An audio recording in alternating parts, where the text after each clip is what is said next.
So what's going on with the US Postal Service?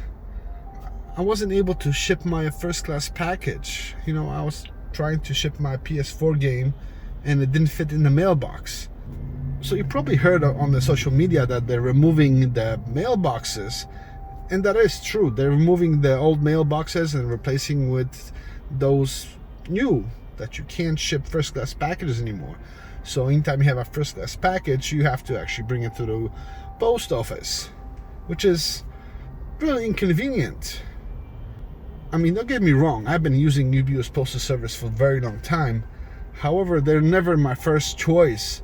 Unfortunately, first class mail is slightly cheaper, but anything other than that, like a package, unfortunately, FedEx and UPS is a better choice. Not only do they have competitive prices where usually it's even cheaper, it comes with tracking, shipping guarantee, and insurance.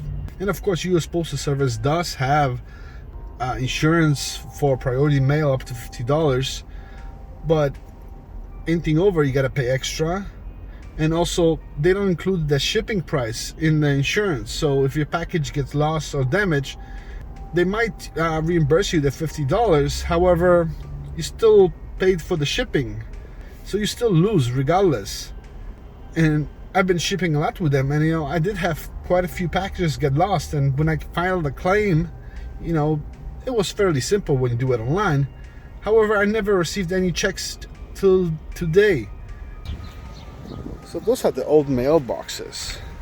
As you can see here, you can fit quite a large first class mailbox, 13 ounces according to the US Postal Service. Of course, this mailbox is in another town. So right now it seems that the government wants to bail out the US Postal Service with $25 billion in order to have the mail-in election. And if you do the calculation, that's around $140 per person to vote, which seems quite a lot. And don't get me wrong, I'm not trying to take any sides here.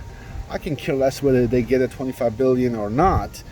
It's just that what happens after the elections? The election is going to come and go. The only thing I'm really concerned about is what's going to happen after the election. What's going to happen to the US Postal Service? Is it still going to be same crappy asking for money company? Or will they adapt to the future where more packages are being sent versus regular mail? There is no reason why US Postal Service cannot be profitable or at least break even. As far as I know, I believe they have huge advantage over UPS or FedEx. And that is their cars, as far as I know, are not registered. They don't have license plates. They don't get parking tickets like UPS or FedEx trucks. But my biggest concern is what's going to happen after the election. Are they going to ask for more money? So at this point, I don't know. I really don't know what's going to happen to them. I mean, let me know in the comments. What do you think should happen to them? Should they get the money, or should they invest that money instead into improving their technology so they can accept more packages versus regular mail? Or maybe they shouldn't get any money whatsoever and let them fail, which I don't think that's the right choice. But I want to hear what you would think. Let me know in the comments below.